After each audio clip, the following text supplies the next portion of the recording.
نحمده ونستعينه ونستغفره ونؤمن به ونتوكل عليه ونعوذ بالله من شرور أنفسنا ومن سيئات أعمالنا من يهده الله فلا مضل له ومن يضلله فلا هادي له ونشهد أن لا إله إلا الله وحده لا شريك له ونشهد أن سيدنا محمدا عبده ورسوله اللهم صل وسلم وبارك عليه بسم الله الرحمن الرحيم سبحانك لا علم لنا إلا ما علمتنا إنك أنت العليم الحكيم إن نريد إلا الإصلاح ما استطعت وما توفيقي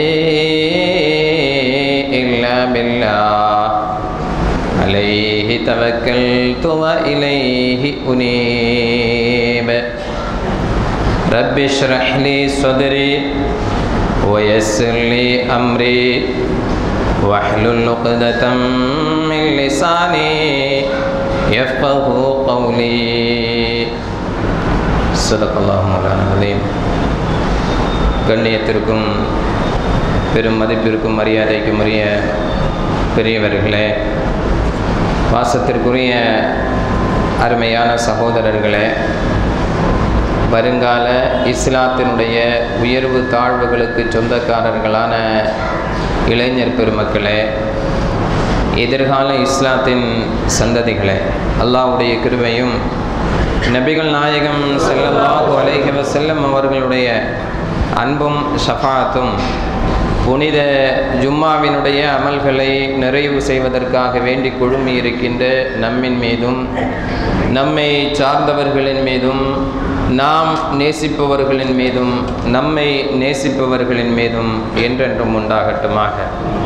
சகோதரர்களே, இறை நேசர்களினுடைய நேசத்தை வெளிப்படுத்தும் விதமாக சில காரியங்களை செய்து கொண்டிருக்கக்கூடிய இந்த மாதத்திலே இறைவனை நேசிப்பதற்கு இறை நேசர்கள் என்ன செய்தார்கள், இறைவனை நேசிப்பதற்கு இறைவன் என்ன செய்ய சொல்கிறான், நாம் நம்முடைய நட்பை யாரோடு ஆக்கிக்கொள்ள வேண்டும் என்ற அடிப்படையிலே குர்ஆனுடைய சில வசனங்களை நாம் சர்ச்சை செய்து கொண்டிருக்கிறோம்.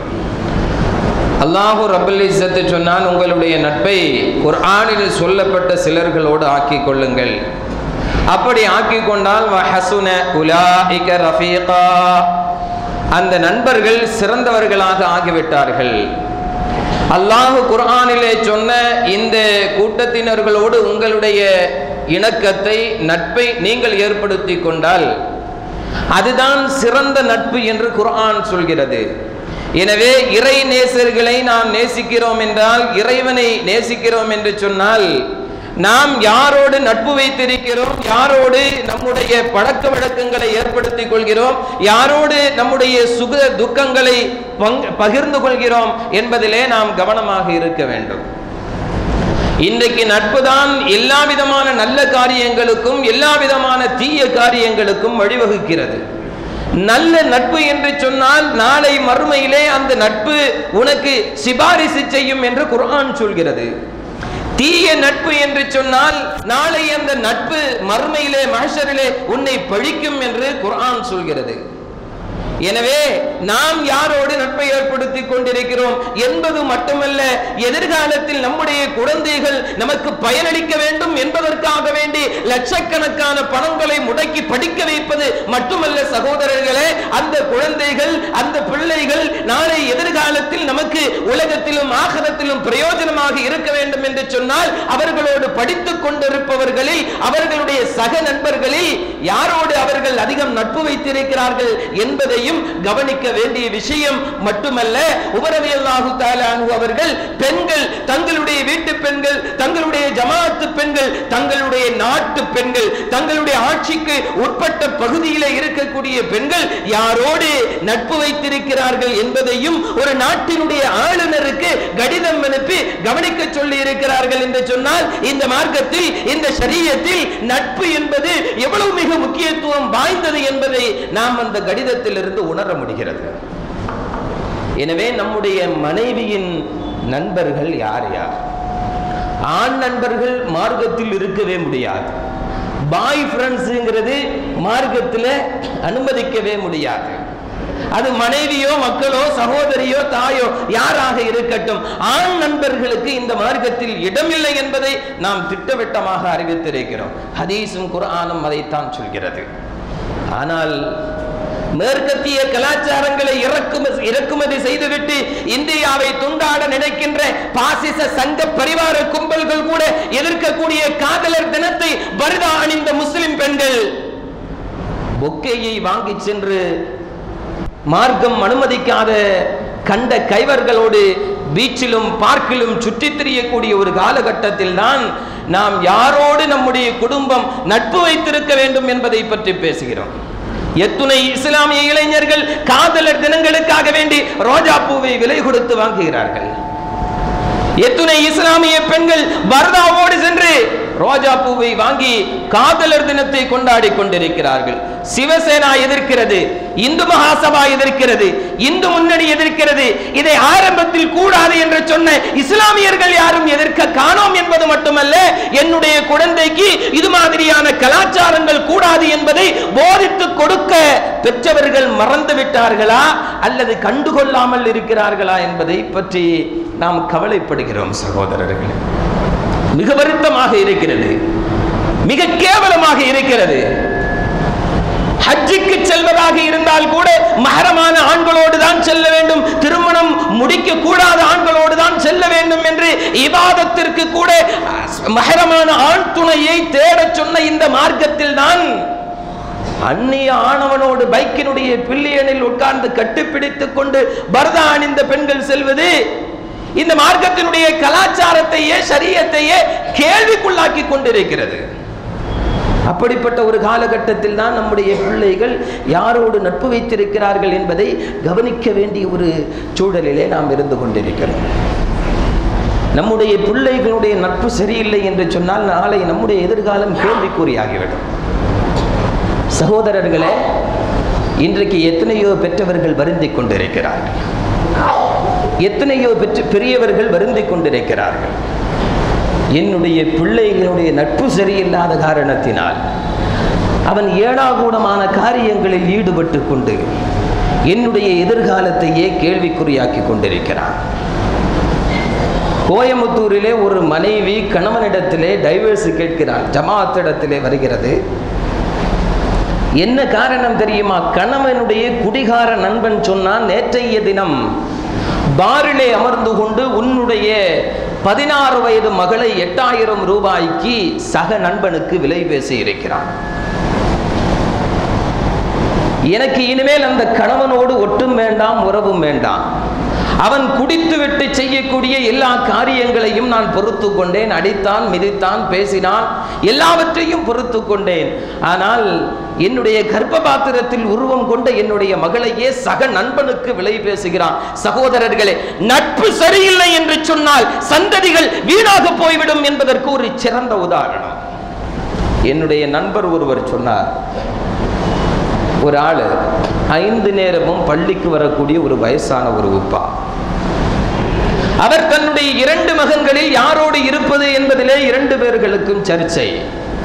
பலர்களுடைய உதவியையும் பெற்று இந்த தள்ளாத வயதிலும் கூட வியாபாரம் செய்து தன்னுடைய தேவையை பூர்த்தி செய்து கொண்டிருக்கக்கூடிய அந்த உப்பா கடந்த வாரம் சொல்கிறார், என்னுடைய அவல நிலையை பாருங்கள், நான் 5 நேரம் தொழுகிறேன், ஆனால் சில நேரத்தில் என்னுடைய தேவைகளை பூர்த்தி செய்வதற்காக வேண்டி என்னுடைய மகன் குடித்து விட்டு போட்டிருக்கக்கூடிய பாட்டில்களை விற்றுத்தான் என்னுடைய சாப்பாட்டினுடைய தேவையை கூட நிறைவேற்ற வேண்டி இருக்கிறது.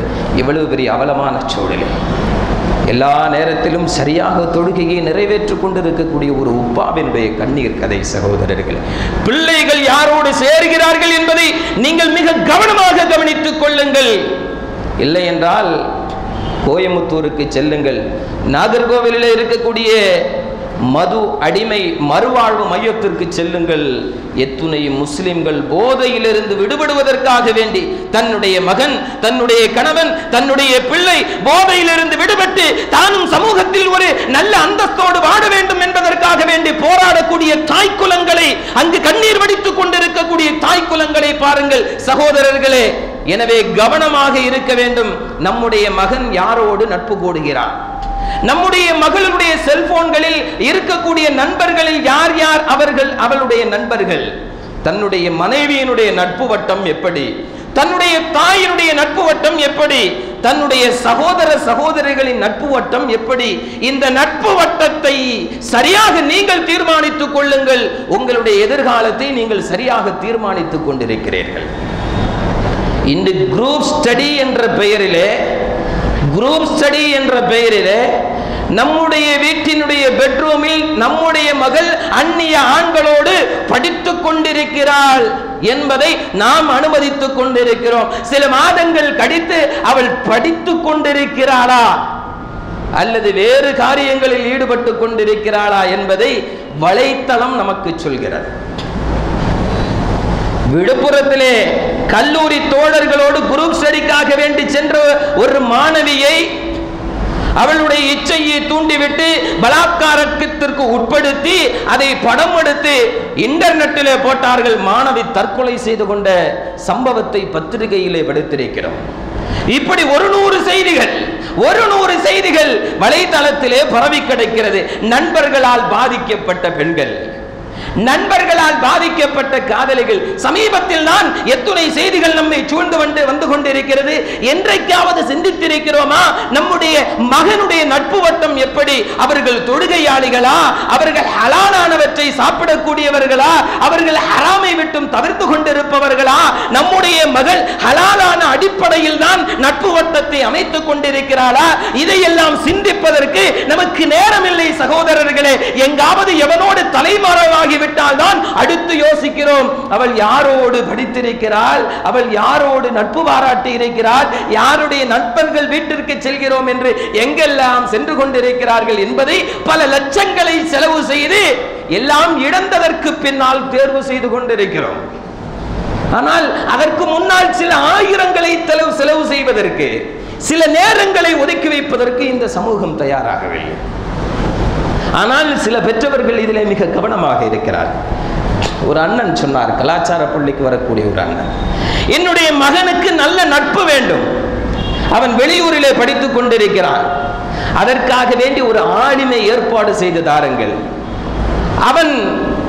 அவனோடு ரூமில் தங்கி இருப்பதற்கு, அவனுடைய ரூமிலே தங்கி 5 நேரமும் தொழுகைக்காக வேண்டி அழைத்து சென்று வர வேண்டும், நான் நல்ல சம்பளம் கொடுக்கிறேன், திரும்ப இங்க வந்தால் அவருக்கு வேலையும் கொடுக்கிறேன், அதற்காக வேண்டி நான் எவ்வளவு வேண்டுமானாலும் செலவு செய்கிறேன், என்னுடைய மகனுக்கு நல்ல நட்பு வேண்டும் என்றார். சகோதரர்களே, மக்களுடைய நட்பில் கவனமாக இருக்க வேண்டும். அப்பொழுதுதான் நாளை மக்கள் நம்மின் மீது கவனமாக இருப்பார்கள். இப்போ என்ஜாய் பண்றான், இப்போ இந்த வயசு அப்படித்தான் இருக்கும்னு சொன்னா உலகத்தையும் இழந்துட்டோம், ஆகிரத்தையும் இழந்து விட்டோம். எனவே யாரோடு நட்பு வைத்திருக்கிறார்கள் அப்படிங்கிற விஷயத்தில் இன்ஷா அல்லாஹ் இனிமேலாவது கொஞ்சம் கவனமாக இருங்கள்.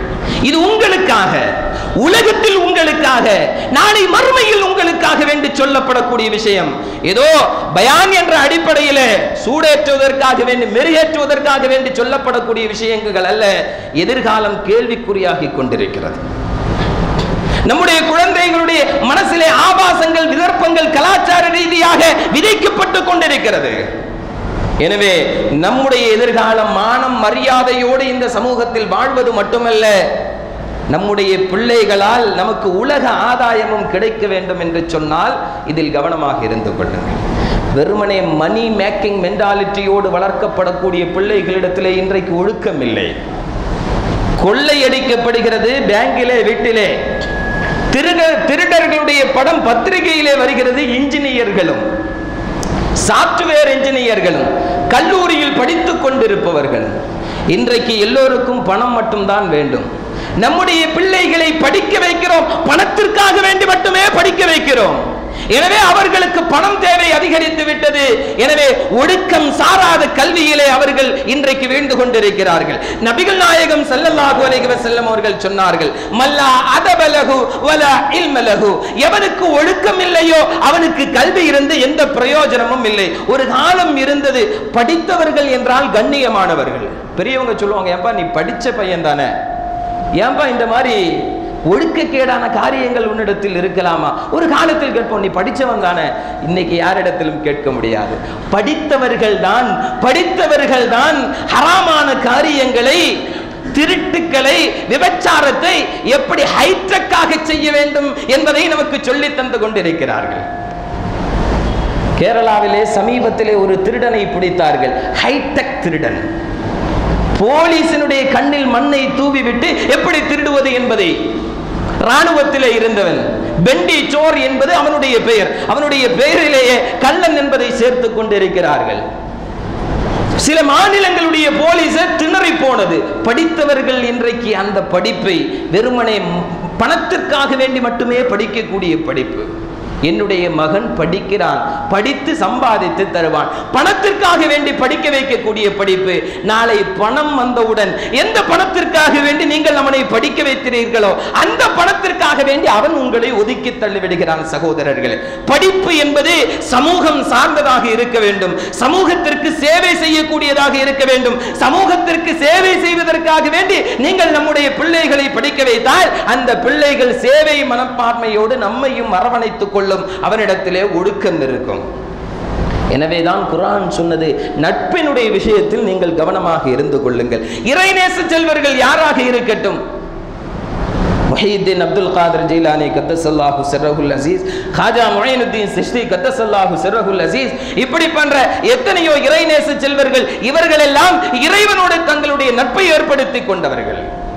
அதுதான் அல்லாஹ் சொன்னான், உமையத இல்லாஹு வர் ரசூல், யார் அல்லாஹ்விற்கும் அல்லாஹ்வினுடைய ரசூலுக்கும் வழிபட்டானோ ஃபௌலாயிக மஅல்லதீன அன்அம்த அலைஹிம், அவர்கள் அல்லாஹ் யாரின் மீது நிஅமத் செய்தார்களோ அவர்களோடு இருப்பார்கள். மினன் நபியீன, நபிமார்களோடு, வஸ்ஸித்தீகீன, சித்தீகீன்களோடு, வஷ்ஷுஹதாயி, ஷஹீதான ஷுஹதாக்களோடு, வஸ்ஸாலிஹீன், நல்லடியார்களோடு இருப்பார்கள். வஹஸுன உலாயிக ரஃபீகா, சகோதரர்களே சகோதரர்களே உங்களுடைய நட்பு யாரோடு இருக்க வேண்டும் என்று குர்ஆன் சொல்கிறது.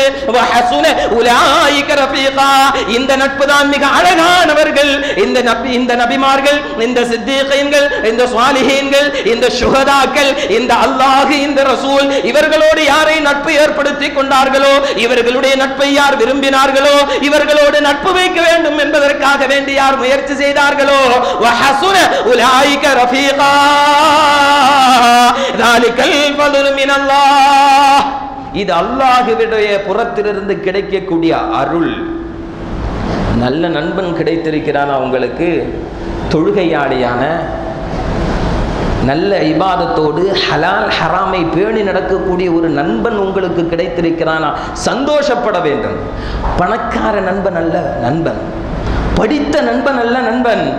நண்பனிடத்திலே இந்த தன்மைகள் இருக்க வேண்டும். அப்படி உங்களுக்கு ஒரு நட்பு இருந்தால் அந்த நட்பை அதிகப்படுத்திக் கொள்ளுங்கள், இன்னும் அந்த நட்பை உறுதிப்படுத்திக் கொள்ளுங்கள், இன்னும் அந்த நண்பனோடு ஐக்கியமாகி விடுங்கள். ஏனென்றால் குர்ஆன் சொல்கிறது, அப்படிப்பட்ட நண்பர்கள் சிறந்தவர்கள். இது அல்லாஹ்வினுடைய அருள் என்று சொல்கிறது.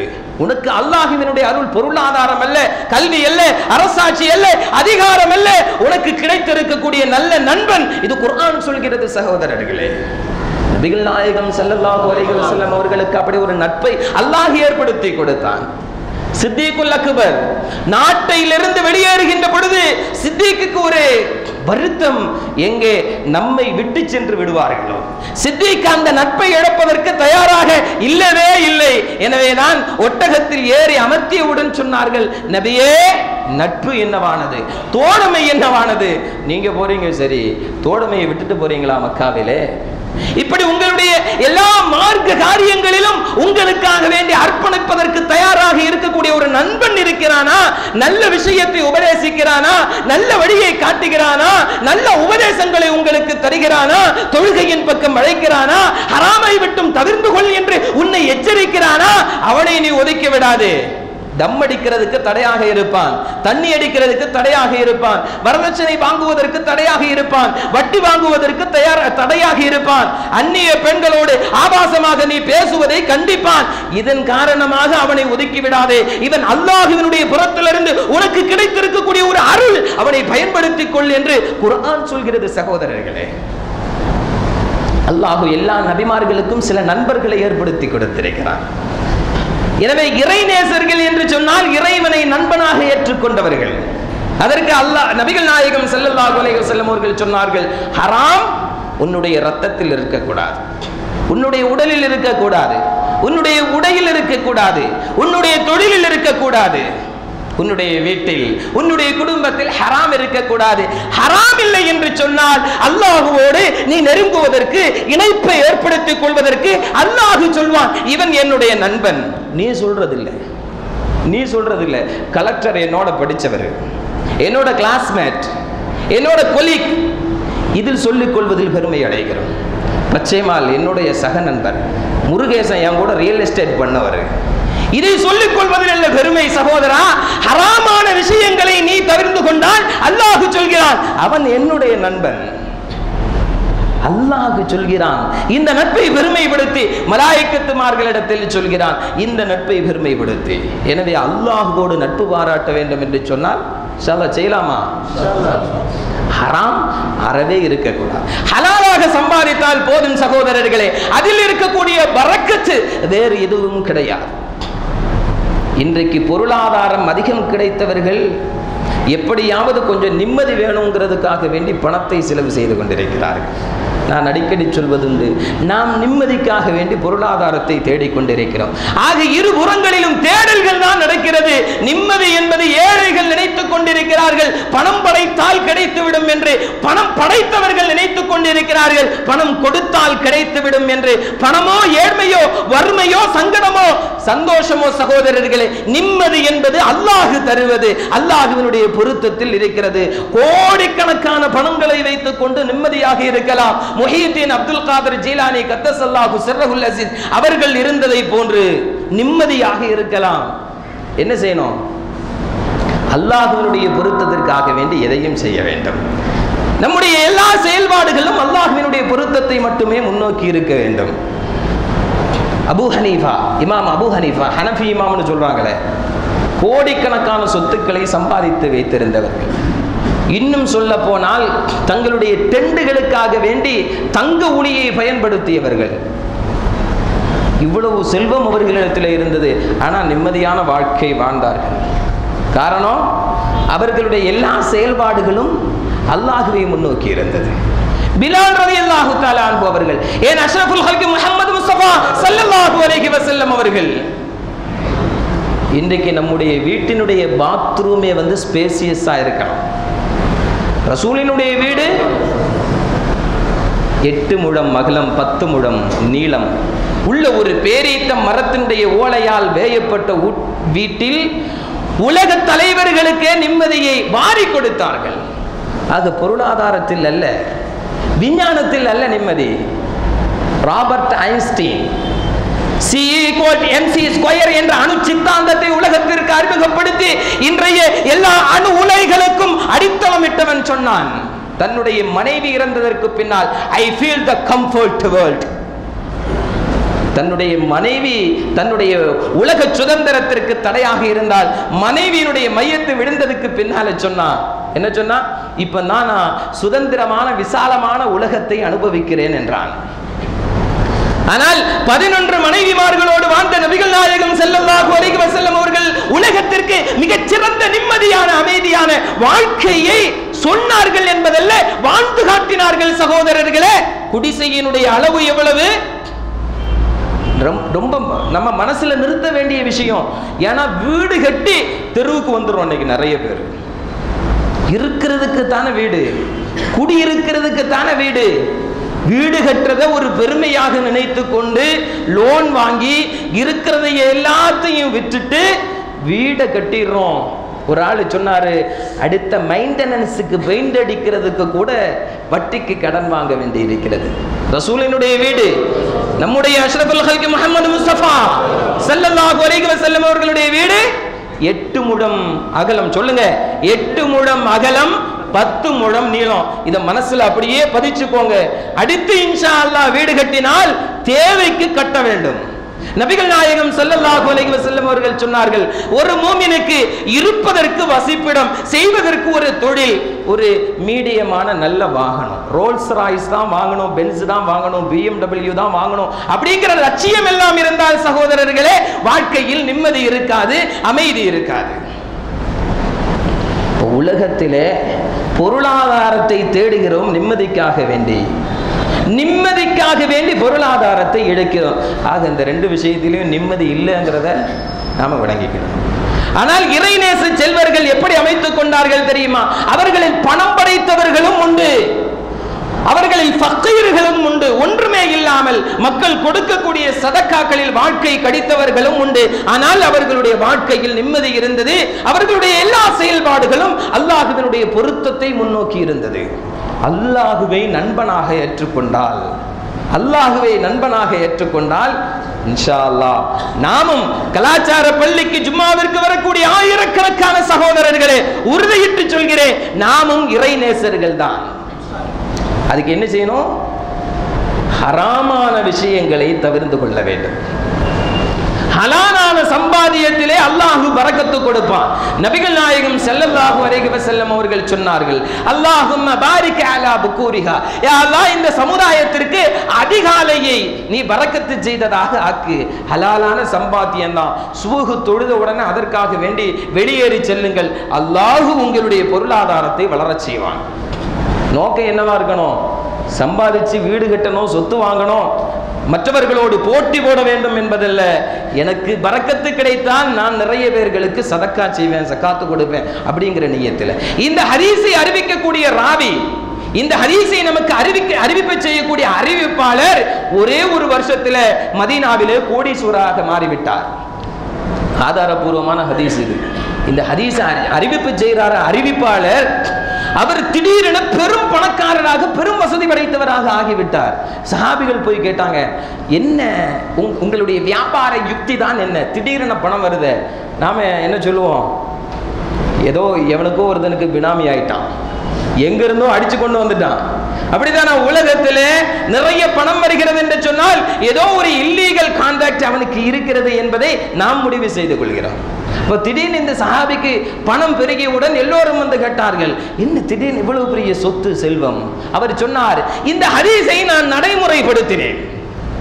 இந்த ஹதீஸை நான் நடைமுறைப்படுத்தினேன். எப்பொழுது நபிகள் நாயகம் ஸல்லல்லாஹு அலைஹி வஸல்லம் அவர்கள் அதிகாலையின் மீது யா அல்லாஹ் பரக்கத்து செய்வாயாக என்று துஆ செய்தார்களோ, இந்த சமூகத்திற்கு அதிகாலையில் பரக்கத்து இருக்கிறது என்பதை அறிவித்தார்களோ, அன்றைய தினத்திலிருந்து நான் என்ன செய்வேன்? சுபஹ் தொழுகையை முடித்தவுடன் வெளியேறி சென்று விடுவேன். ஒரே ஒரு வருஷத்துல அல்லாஹ் பரக்கத்து செய்வான். என்ன செய்யணும்? ஹதீஸின் அடிப்படையிலே வாழ வேண்டும் சகோதரர்கள். நிறைய சம்பாதிக்க வேண்டும் என்று சொன்னால் ஹராமான வழிதான் அப்படின்னு நாம தீர்மானிக்க வேண்டியதில்லை. ஹலாலான ரீதியில் அல்லாஹ் கொடுப்பான். அப்துர் ரஹ்மான் இப்னு அவுஃப் ரலியல்லாஹு தஆலா அன்ஹு அவர்களுக்கு அவர்களே போதும் போதும் என்று சொல்லக்கூடிய அளவிற்கு அல்லாஹ் கொடுத்தான். அல்லாஹு தஆலா கொடுப்பான். அவருடைய பொருத்தத்திற்காக வேண்டி இன்ஷா அல்லாஹ் நாம செயல்படணும். எந்த விதமான ஹராமானவற்றை தேடியும் என்ன செய்யக்கூடாது? செல்லவே கூடாது. அல்லாஹுவோடு ஃப்ரெண்ட்ஷிப் ஏற்படுத்திக் கொள்ள முடியும். அடுத்து அல்லாஹ் சொன்னான், குல் இன் குன்தும் துஹிப்பூனல்லாஹ ஃபத்தபிஊனி யுஹிப்புகுமுல்லாஹு வ யக்ஃபிர் லக்கும் துனூபக்கும் வல்லாஹு கஃபூருர் ரஹீம். அல்லாஹ்வோடு ஃப்ரெண்ட்ஷிப் வைத்துக் கொள்வதற்கு அடுத்த விஷயம், நபியே சொல்லுங்கள், இன் குந்தும் துஹிப்பூனல்லாஹ், நீங்கள் அல்லாஹ்வை நேசிக்கிறீர்களா, ஃபத்தபிஊனி, என்னை பின்பற்றுங்கள். யாரை பின்பற்றணும்? கமலஹாசனையா, சல்மான் கானையா, ஹிருத்திக் ரோஷனையா, சச்சின் டெண்டுல்கரையா? நம்முடைய இளைஞர்களுடைய ஹேர் ஸ்டைலில் இருந்து அவன் அணியக்கூடிய இடுப்பு பெல்ட்டுகள் எல்லாம் சினிமா ஸ்டார்களுடைய, கிரிக்கெட் வீரர்களுடைய ஸ்டைலை அடிப்படையாக வைத்து அமைந்திருக்கிறது. எந்த சகோதரனாவது முடிவெட்டுகின்ற பொழுது சலூன் கடையில் அமர்ந்து கொண்டு என்னுடைய நாயகத்தினுடைய முடியை போன்று வெட்டிவிடு என்றைக்காவது சொல்லி இருக்கிறோமா? நாம யாரு? சுன்னத்துக்காக வேண்டி ஊரை ரெண்டு படுத்துறவங்க, சுன்னத்திற்காக வேண்டி ஊரை ரெண்டு விடுத்தி கொண்டு 3-4 பள்ளி வாசல்கள் கட்டப்படுகிறது. ஆனா ஒரு முடிவெட்டுறதுல சுன்னத்தை பின்பற்ற முடியல, உடை அணிவதில் சுன்னத்தை பின்பற்ற முடியறதில்லை. ஆனா பெருசா பேசுறோம் இல்லையா சகோதரர்களே? அப்ப அல்லாஹ்வோடு ஃப்ரெண்ட்ஷிப் வேண்டும் என்று சொன்னால் என்ன செய்யணும்? ரசூலை பின்பற்ற வேண்டும். சினிமா ஸ்டார்களை அல்ல, கிரிக்கெட் வீரர்களை அல்ல, ஃபுட்பால் விளையாடக்கூடியவர்களை அல்ல, சகோதரர்களே, ரசூலை பின்பற்ற வேண்டும். யுஹிப்புக்குமுல்லாஹ், நீங்கள் ரசூலை பின்பற்றினால் அல்லாஹ் சொல்கிறான், யுஹிப்புக்குமுல்லாஹ், அல்லாஹ் உங்களை நேசிப்பான். வயக்ஃபிர் லக்கும், நேசிப்பது மட்டுமல்ல சகோதரர்களே, அல்லாஹ்வினுடைய நட்பு, அல்லாஹ்வினுடைய ஃப்ரெண்ட்ஷிப் உங்களுக்கு கிடைத்துவிட்டால் அல்லாஹ் தரக்கூடிய வாக்குறுதி, வயக்ஃபிர் லக்கும் துனூபக்கும் வல்லாஹு கஃபூருர் ரஹீம். அல்லாஹ்வினுடைய நட்பு கிடைத்து விட்டால் வேற எந்த கவலையும் துனியாவிலும் இல்லை, ஆகிரத்திலும் இல்லை. ஏனென்றால் அல்லாஹ் சொல்கிறான், உங்களுடைய எல்லா பாவங்களையும் நான் மன்னிக்கிறேன். அல்லாஹு கஃபூருர் ரஹீம், அல்லாஹ் மன்னிக்க கூடியவன், இரக்க முடியவன் என்ற வார்த்தையோடு அந்த வசனம் முடிவடைகிறது. அப்ப அல்லாஹ்வை நேசிக்கணும்னு சொன்னா ஹராம்கள் நம்முடைய வாழ்க்கையில் ஒருபோதும் இருக்கக்கூடாது. இரண்டாவதாக நபிகள் நாயகம் ஸல்லல்லாஹு அலைஹி வஸல்லம் அவர்களுடைய வாழ்க்கையாக நம்முடைய வாழ்க்கை வர வேண்டும். இந்த இரண்டும் இருந்தால் நாம யாராயிட்டோம்? இறைநேசர்கள் ஆயிட்டோம். இந்த 2 காரியங்களும் இருந்தால் நமக்கும் என்ன செய்வாங்க? மக்கள் நேர்ச்சை வச்சிருவாங்க, நமக்கும் கொடி வச்சிருவாங்க. அதுவல்ல நோக்கம், நாம் இறைநேசர்களாக மாறிவிட்டோம். இந்த 2 விஷயம்தான். அதுதான் முஹிதீன் அப்துல் காதிர் ஜீலானி கத்தஸல்லாஹு சிர்ரஹுல் அஸீஸ் அவர்களிடத்தில் இருந்தது.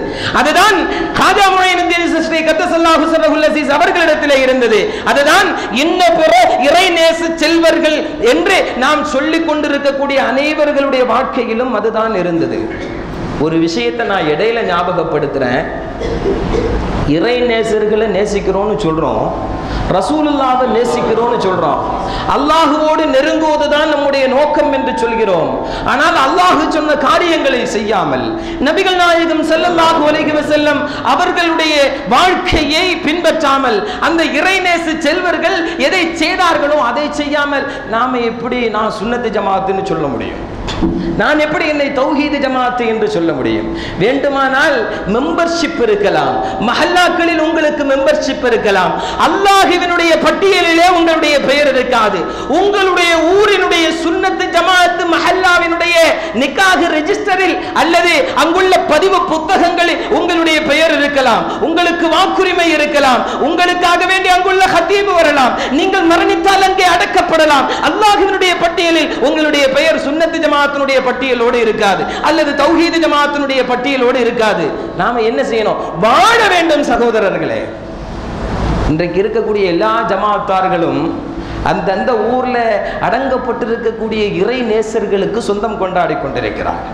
ஒரு விஷயம், இறை நேசர்களை நாங்கள் நேசிக்கிறோம் என்பதற்காக வேண்டி நேர்ச்சை வைத்து கொடிபிடித்து யானை ஊர்வலத்தை நடத்தி கொண்டிருக்கக்கூடிய நிறைய பேர்கள் அவர்களே மறந்து செய்யக்கூடிய ஒரு தவறு இது. ஏனென்றால் இதனுடைய பாதிப்புகளை நிறைய சகோதரர்கள் என்னிடத்திலே அதிகம் வந்து முறையிடுகிறார்கள் என்பதற்காக வேண்டி குத்தி காட்ட விரும்பவில்லை, ஞாபகப்படுத்துகிறேன்.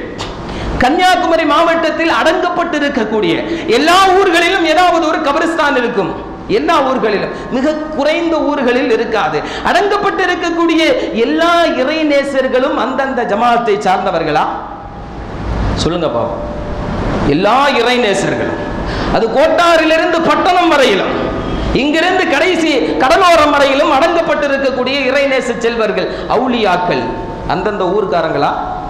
இல்ல, எல்லோருமே வெளியூரில் இருந்து வந்தவர்கள். வெளியூரில் இருந்து வந்து ஒரு இறைநேசர்களை அடக்கம் செய்துவிட்டு அவர்களுக்காக வேண்டி வக்ஃப் செய்யப்பட்ட கோடிக்கணக்கான ரூபாய்களை அனுபவித்துக் கொண்டிருக்கக்கூடிய நீங்கள் உங்களுடைய சகோதர முஸ்லிமை வெளியூர்காரன் என்று சொல்வதற்கு என்ன அருகதை இருக்கிறது உங்களுக்கு? நான் கேட்கக்கூடிய கேள்வி. வந்து அடங்கப்பட்டிருப்பவர்கள் எல்லாம் வெளியூர்காரர்கள், வெளி தேசத்திலிருந்து வந்தவர்கள். தக்கலை பீர் முகமது அப்பாவை எடுத்துக்கொண்டால் எங்களுடைய பகுதி தென்காசி. தென்காசிக்காரன் தக்கலைக்கு வந்தா வெளியூருக்காரன். பாபா காசிம் வலியுல்லாஹி எந்த ஊருன்னு தெரியாது. அல்லது அங்கே அடங்கப்பட்டு இருக்கக்கூடிய நிறைய இறைநேச செல்வர்கள் எந்த ஊருன்னு தெரியாது. வெளியூருக்காரன் வந்தா நீ வெளியூருக்காரன். ஆனால் அவர்களுடைய சொத்து மட்டும் நமக்கு வேண்டும். அவர்களுக்காக வேண்டி வக்ஃப் செய்யப்பட்ட எல்லா சொத்துக்களையும் நாங்கள் தான் அனுபவிப்போம். ஆனா வெளியூர்ல இருந்து வந்த அவுலியா வேணும், அவுலியாவினுடைய சொத்து வேணும், வெளியூர்காரனுக்கு இங்க அனுமதி இல்லைன்னு சொன்னா இது என்னங்க நியாயம்? இதுதான் இறைநேசர்களை நேசிப்பதா? இதுதான் ரசூலை நேசிப்பதா? இதுதான் அல்லாஹ் சொல்லிக் கொடுத்தவற்றை பின்பற்றுவதா? அதற்கென்ற அமைப்பு வைத்துக் கொண்டு, ட்ரஸ்ட் வைத்துக் கொண்டு, ஜமாத்துகளை வைத்துக் கொண்டு, சொத்து பாதுகாப்புக்காக வேண்டி கோர்ட்டிலே வழக்கு தொடர்ந்து கொண்டிருக்கக்கூடிய சமூகமே இந்த விஷயத்தில் ரொம்ப கவனமாக இருக்க வேண்டும். நான் அடிக்கடி சொல்லி சொல்லி சொல்லி சொல்லி இந்த மக்கள் யாரும் இதை ஏற்றுக்கொள்வதாக தெரியவில்லை. அது ஊரினுடைய விஷயத்தில், ஜமாத்தினுடைய விஷயத்தில் ஒரு சில பேர்களை தவிர எல்லோரும் பிடிவாதமாகவே இருக்கிறார்கள். பரம்பரைக்கு சொந்தக்காரர்கள், எங்களுடைய பரம்பரை, எங்களுடைய ஊரு, எங்களுடைய ஜமாத்து. அதனால நாங்கள் முடிவு செய்துவிட்டோம். நாங்கள் என்று சொன்னால் பாதிக்கப்பட்ட நிறைய சகோதரர்கள் முடிவு செய்துவிட்டோம். சில ஊர்களிலே நபிகள் நாயகம் ஸல்லல்லாஹு அலைஹி வஸல்லம் அவர்கள் சொன்னதை போன்று எளிமையான திருமணத்தை நடத்த சென்றால் என்ஓசி வாங்கிட்டு போங்கறாங்க. உனக்கு அனுமதி இல்லை என்கிறார்கள். இது எந்த இறைநேசர் சொல்லி தந்த விஷயம்? எந்த நபிமார்கள் செய்த விஷயம்? அல்லாஹ் இப்படித்தான் சகோதரத்துவத்தை செய்ய சொன்னானா? மற்றுள்ள மத சகோதரர்களுடைய வழிபாட்டு உரிமைகளில் கூட தலையிடக்கூடாது என்று சொன்ன இந்த மார்க்கத்தில் ஒருத்த மார்க்கத்தை சரியா பின்பற்றான்னு சொன்னா இல்லை, எங்க இமாம் வந்து குத்துபா ஓதி துவா செய்வாரு, அப்பதான் அனுமதிங்கிறோம். இப்படியெல்லாம் மார்க்கத்தை நடைமுறைப்படுத்தக்கூடியவர்களுக்கு ஏற்படக்கூடிய அவமானம், அவர்களை ஒதுக்கி வைக்கும் முறை. எங்கு சென்றாலும் வெளியூர்காரர்கள் உனக்கு இந்த ஜமாத்திலே பேசுவதற்கு, குரல் எழுப்புவதற்கு, நிக்காஹ் செய்வதற்கு, மையத்தை அடக்குவதற்கு கூட அனுமதி மறுக்கக்கூடியவர்கள் எப்படி சகோதரர்களை இஸ்லாமியர்களாக ஆக்க முடியும்? மரணத்தினுடைய தருவாயில் கூட அபூஜஹலுடைய மகன் இக்ரிமா ரலியல்லாஹு அன்ஹு அவர்கள் போர்க்களத்திலே வெட்டப்பட்டு ஷஹீதாக்கப்பட்டு கிடக்கிறார்கள். கடைசி தருணத்திலே அவர்களுக்காக வேண்டி ஒரு சொட்டு தண்ணீர் அவர்களுக்கு கொடுக்கப்படுகிறது. அவர்கள் சொன்னார்கள், நான் ஷஹீதாக போகிறேன், என்னுடைய உயிர் போக போகிறது, விட்டுவிடு சகோதரரா, அருகாமையில் கிடக்கக்கூடிய அந்த சகோதரனுக்கு கொடு என்று சொன்னார்கள். அவர்களுக்கு மக்கா மதீனா என்ற வித்தியாசம் கிடையாது, முஹாஜிர்கள் அன்சாரிகள் என்ற வித்தியாசம் கிடையாது, பாரசீகர்கள் ரோமர்கள் என்ற வித்தியாசம் கிடையாது, யமன் வாசிகள் மக்கா வாசிகள் என்ற வித்தியாசம் கிடையாது. இப்படி இன்றைக்கு பெருமையாக சொல்லிக் கொண்டிருக்கிறோமே, வேற்றுமையில் ஒற்றுமை என்று இந்தியாவை, பாரதத்தை சொல்லிக் கொண்டிருக்கிறோம். ஆனால் இங்கு இருக்கிறதோ இல்லையோ அப்படி ஒரு வேற்றுமையில் ஒற்றுமையான ஒரு சமுதாயத்தை அகிலத்திற்கு அருட்கொடையான அஷ்ரஃபுல் ஹல்கி முஹம்மது முஸ்தபா ஸல்லல்லாஹு அலைஹி வஸல்லம் அவர்கள் படிப்பறிவில்லாத மடமைத்தனத்தினுடைய உச்சகட்டத்தில் இருந்து ஐயாமுல் ஜாஹிலியா மக்களுக்கு மத்தியிலே நடைமுறைப்படுத்தி காட்டியது அபூஜஹலுடைய மகன் இக்ரிமா தகர்த்தெறிந்த ஒரு காரியத்தை இன்றைய அபூஜஹல்கள் செய்து கொண்டிருக்கிறார்கள். எது அபூஜஹலுடைய தன்மை என்னங்க? சமுதாயத்தில் 2 அந்தஸ்து. அதுதானே அவன் கேட்டான். இன்றைக்கு அதைத்தானே நாம் செய்து கொண்டிருக்கிறோம். நீ உள்ளூருக்காரன், வெளியூருக்காரன். ஆக இப்படி சில சகோதரர்கள் ஒரு தீர்மானத்திற்கு வந்துவிட்டோம். இன்ஷா அல்லாஹ் நாம ஒரு ஜமாத் ஆரம்பிச்சிடறது. அங்கே எல்லா வெளியூர் சகோதரர்களுக்கும் அடக்க ஸ்தலம் உண்டு. ஆனா உங்க ஊர்ல பிரச்சனை பண்ணாம இருக்கணும். எல்லோருக்கும் அங்கே சம உரிமை உண்டு. எந்த அடிப்படையிலும் இஸ்லாமிய அடிப்படையில் நீங்கள் நிக்காஹ் நடத்தி கொள்ளலாம். இன்ஷா அல்லாஹ் அப்படிப்பட்ட ஒரு முயற்சிக்கு வித்திட்டு இருக்கிறோம் என்ற நல்ல செய்தியை பாதிக்கப்பட்ட நிறைய சகோதரர்களுக்கு சொல்லிக் கொள்கிறோம். ஏனென்றால் நிறைய சகோதரர்கள் கண்ணீர் வடிக்கிறார்கள். நான் 2 வாரங்களுக்கு முன்னால் சொன்னேன், இஸ்லாத்திற்கு வந்த ஒரு சகோதரர் அழுது கொண்டு சொன்னார், நான் பள்ளியிலே ஒரு ஆலோசனையை சொன்ன பொழுது அவர்கள் கேட்டார்கள், இங்கே பேசுவதற்கு நீ யாரடா? இந்த மார்க்கத்தில் அப்படி யாருக்கும் கேட்பதற்கு அனுமதி உண்டா சகோதரர்களே? மார்க்கத்தை சொல்வதற்கு, மார்க்கத்தில் ஆலோசனை சொல்வதற்கு, அதை சொல்லக்கூடாது என்று சொல்வதற்கு இந்த சமூகத்தில் யாருக்கு யாரால் அதிகாரம் வழங்கப்பட்டது? அவர் கேட்டார், இதுதான் இஸ்லாமா? இஸ்லாத்திற்கு வரக்கூடியவர்களை தடுப்பது இல்லையா? சமத்துவம் சகோதரத்துவம் என்று இஸ்லாத்தை நோக்கி வந்தால் இங்கே பல்வேறு பிரிவினைகள் உள்ளங்களிலே கட்டியமைக்கப்பட்டிருக்கிறது என்று அழுது கொண்டு சொன்னார். அதனுடைய வெளிப்பாடு தான் நிறைய பேரிட சொல்லி பார்த்துட்டோம், நிறைய ஜமாத்தினர்களிடத்திலே சொல்லி பார்த்து விட்டோம். ஒரு சில சகோதரர்கள் ஒப்புக்கொண்டார்கள், பெரும்பாலானவர்கள் இதிலே பிடிவாதமாக இருக்கிறார்கள். பிடிவாதத்திற்கு மருந்து கிடையாது. எனவே நாம் புது முயற்சியை மேற்கொள்கிறோம். இன்ஷா அல்லாஹ் அல்லாஹ்வினுடைய பொருத்தத்திற்காக வேண்டி மட்டும் அல்லாஹ் கபூல் செய்வானாக. அவர் சகோதரர்களே, இறைநேசர்களை நேசிக்கிறோம் என்று சொன்னால் கொடிபிடிப்பதல்ல, ஊர்வலம் நடத்துவதல்ல, நேர்ச்சை கொடுப்பதல்ல, அவர்கள் செய்த காரியங்களை நாம் செய்வது. அவர்கள் வெளியூரிலிருந்து வந்து ஒட்டுமொத்த சமூகத்திற்காக வேண்டியும் ஹிதாயத்திற்காக வேண்டி முயற்சி செய்தார்கள். இன்றைக்கு நாம் பார்க்கிறோம், இந்த கம்யூனிகேஷன் உலகத்திலே இன்றைக்கு இன்டர்நெட்டு ஜிபிஆர்எஸ் எல்லாம் இருக்கக்கூடிய இந்த காலகட்டத்தில் கூகுளில் போய் தேடி கண்டுபிடிக்க முடியாத பகுதிகளில் கூட அங்கு சென்றால் ஒரு பள்ளிவாசல் இருக்கிறது, கொஞ்சம் முஸ்லிம்கள் இருக்கிறார்கள். யார் இந்த தீனை மார்க்கத்தை கொண்டு போய் அங்கு சேர்த்தது? யார் இந்த மார்க்கத்தை கொண்டு போய் அங்கு சேர்த்தது?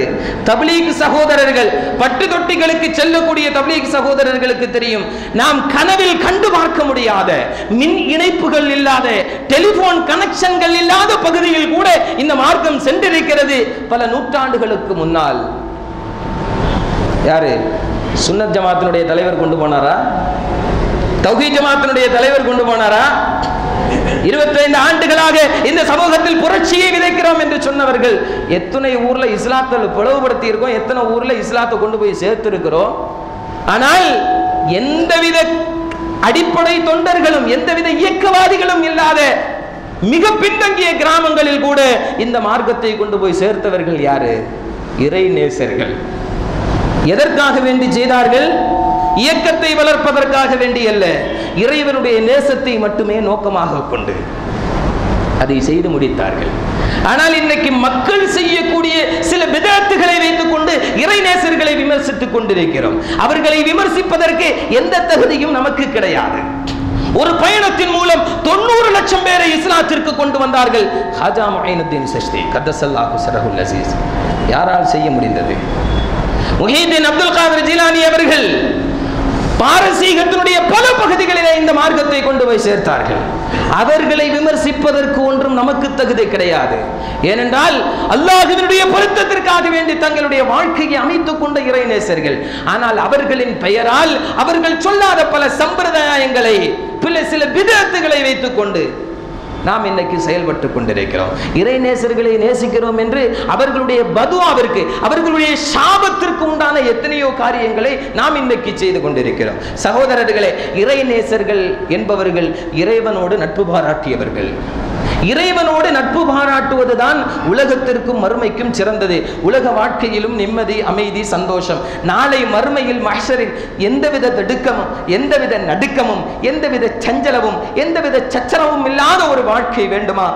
அல்லாஹு சொல்கிறான், வயஃபிர் லக்கும் துனூபக்கும், உன்னுடைய எல்லா பாவங்களையும் நான் மன்னிச்சிட்டேன். நீ என்ன செய்திரு? ரசூலை பின்பற்றி என்னோடு நட்பு பாராட்டிக்கொள், என்னோடு நட்பு பாராட்டிக்கொள்.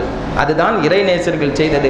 இன்ஷா அல்லாஹ் தொடர்ந்து வேறு யாரோடு அல்லாஹு நட்பு பாராட்ட சொல்கிறான் என்பதை தொடர்ந்து வரக்கூடிய ஜும்மாக்களில் பார்ப்போம். அல்லாஹு ரப்பல் இஸ்ஸத் இறைவனோடு நட்பு பாராட்டக்கூடிய நன்மக்களாக நம் அனைவர்களையும் ஆக்கியருள் புரிவானாக.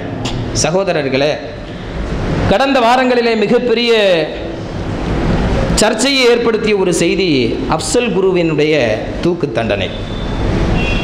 அது சரியா தவறா என்பதை நமக்கு எல்லோருக்கும் தெரியும். ஆனால் இதிலிருந்து சில படிப்பினைகள் முஸ்லிம் சமுதாயத்திற்கு உண்டு. நாம எல்லா விஷயத்திலும் அல்லாஹ் சொல்றான், ஃபஜஅல்னாஹா நகாலல் லிமா பைன யதைஹா வமா கல்ஃபஹா வமவ்இலத்தல் லில் முத்தகீன். முன் சென்ற நபிமார்களுடைய சரித்திரத்தை எல்லாம் அல்லாஹ் சொல்லிவிட்டு சொன்னான், இதிலிருந்து பின்னால் வரக்கூடியவர்களுக்கு, நிகழ்கால சமூகத்திற்கு பல படிப்பினைகளை நாம் வைத்திருக்கிறோம். ஆக அஃசல் குருவினுடைய மரண தண்டனையோ தூக்கு தண்டனையோ அல்லது அஜ்மல் கசாபினுடைய தூக்கு தண்டனையோ இதெல்லாம் நமக்கு சில படிப்பினைகளை தருகிறது. அப்படிங்கிறது தான் முத்தகீன்களுக்கு அவர்கள் அதிலிருந்து எடுத்துக்கொள்ள வேண்டிய விஷயம். அஃசல் குரு ஆரம்பத்தில் நீதிபதிகளே சொன்னது மீடியாக்கள் ஏற்றுக்கொண்டது. ஆரம்பத்தில் காஷ்மீருடைய விடுதலைக்காக வேண்டி போராடக்கூடிய இந்தியர்களால் தீவிரவாத இயக்கம் என்று சொல்லப்படக்கூடிய ஒரு தீவிரவாத இயக்கத்தில் இருந்தார்.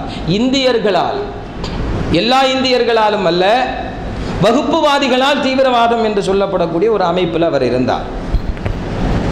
அதற்கு பின்னால சரணடைஞ்சிட்டார். சரணடைந்ததற்கு பின்னால் அவரை இந்தியாவினுடைய உளவுத்துறை பயன்படுத்தி கொண்டது. கடைசியாக மரண தண்டனையும் கொடுத்திருக்கிறது. இது முஸ்லிம்களுக்கு தரக்கூடிய படிப்பினை என்ன தெரியுமா? முஸ்லிம்களை அமைதியாக வாழ்வதற்கு இந்திய இராணுவமோ உளவுத்துறையோ ஒருபோதும் அனுமதிக்காது.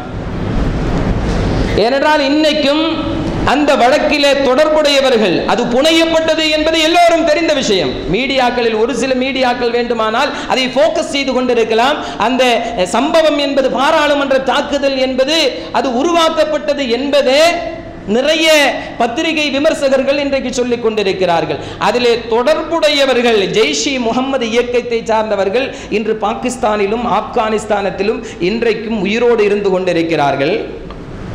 அவர்களெல்லாம் இயக்கவாதிகள், இயக்கத்தில் இருந்து கொண்டிருக்கிறார்கள். அஃசல் குரு இயக்கத்திலிருந்து மாறி சரணடைஞ்சிட்டார். அதனால என்ன பண்ணிட்டாங்க, அவரை பயன்படுத்த வேண்டிய விதத்திலெல்லாம் பயன்படுத்தி கொண்டு இனிமேல் தேவையில்லை அல்லது அரசியல் சார்ந்த சில ஆதாயங்களுக்காக வேண்டி தூக்கிலேற்றி விட்டார்கள். முஸ்லிம்கள் என்றைக்கும் ஆயுதம் ஏந்தி போராட வேண்டும்.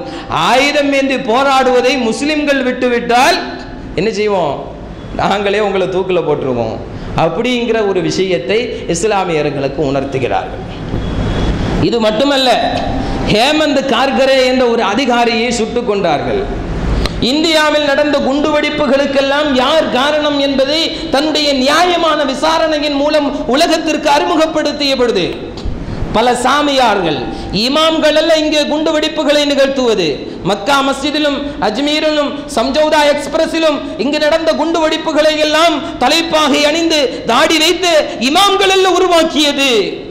அது ஹிந்து மடத்தில் உள்ள சாமியார்களால் திட்டம் வகுத்து கொடுக்கப்பட்டது என்ற உண்மையை வெளியே சொன்ன பொழுது தாஜ் கோரமண்டல் ஹோட்டலிலே நடந்த தாக்குதலின் மூலமாக ஹேமந்த் கார்கரேயனுடைய சரித்திரத்திற்கு முடிவு கட்டினார்கள். நியாயமான அதிகாரிகளுக்கு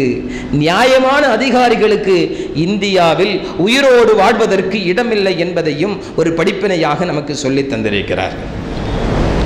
மிக கவனமாக நாம் பாடம் கற்றுக்கொள்ள வேண்டிய இரண்டு விஷயங்கள். முஸ்லிம்களினுடைய நியாயத்தை வெளிப்படுத்தக்கூடிய அதிகாரிகளும் உயிரோடு இருக்கக்கூடாது. ஆயுதம் ஏந்தி போராடக்கூடிய முஸ்லிம்களில் யாராவது ஆயுதத்தை கீழே போட்டுவிட்டு நான் சரணடைந்து விட்டேன் என்று சொன்னால் அவனும் உயிரோடு இருக்கக்கூடாது. அப்படிங்கிறதுல அரசு சார்ந்த பயங்கரவாதிகள் தெளிவாக இருக்கிறார்கள். முஸ்லிம்களே, நாம் நம்முடைய இலக்கை தீர்மானித்துக் கொள்ள வேண்டும் என்பதை இது இரண்டு படிப்பினைகளாக வைத்துக்கொண்டு இதிலிருந்து பாடம் கற்றுக்கொண்டு நம்முடைய வாழ்க்கை தரத்தை மாற்றி அமைக்கக்கூடிய முஸ்லிம்களாக அல்லாஹு ரப்புல் இஸ்ஸத் நம் அனைவர்களையும் ஆக்கி அருள் புரிவானாக. வ ஆகிரு தஅவானா அல்ஹம்துலில்லாஹி ரப்பில் ஆலமீன். அஸ்ஸலாமு அலைக்கும் வரஹ்மத்துல்லாஹி வபரகாத்துஹு.